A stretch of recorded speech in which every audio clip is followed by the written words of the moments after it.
sur le prix de l'eau, je crois qu'il faut bien voir quelle est l'origine de la difficulté. Pendant très longtemps, le service d'eau a été gratuit. Donc il y a cette idée qui reste profondément ancrée dans l'opinion que l'eau est un don de la nature et que donc elle doit être gratuite.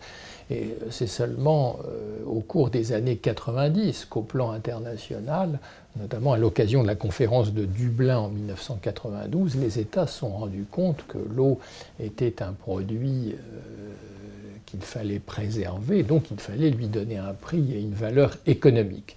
Et notamment la directive cadre sur l'eau de 2000 confirme cette idée que l'eau est un bien rare, précieux, et que donc il faut que son prix reflète ses coûts. Alors en France également, ceci est une tradition, puisque depuis le XIXe siècle, on considère que l'eau est un service public industriel et commercial, et qui dit service public industriel et commercial dit en principe paiement par l'usager, même si ce paiement peut être allégé par des transferts sociaux ou par des subventions dans certains cas. Mais néanmoins, la règle est que l'usager paye le prix de l'eau.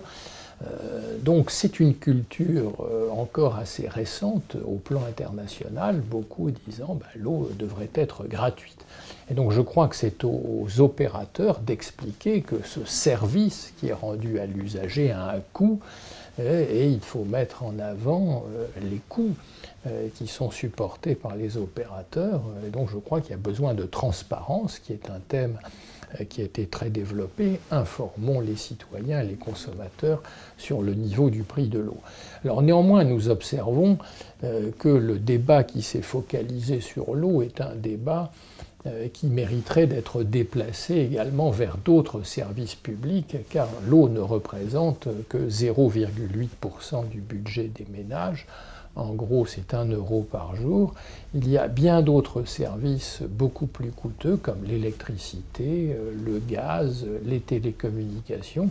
Et nous observons effectivement que le débat public est polarisé sur l'eau, dont le poids dans le budget des ménages est assez modeste, et pas suffisamment sur d'autres services publics. Donc je crois aussi que dans les explications qu'il convient de donner aux citoyens et aux consommateurs, il faut aussi leur signaler que d'autres services ont des rapports qualité-coût probablement moins avantageux que l'eau, et que l'eau, dans le fond, sert souvent de prétexte à des débats politiques qu'il serait plus intéressant de développer sur d'autres services publics.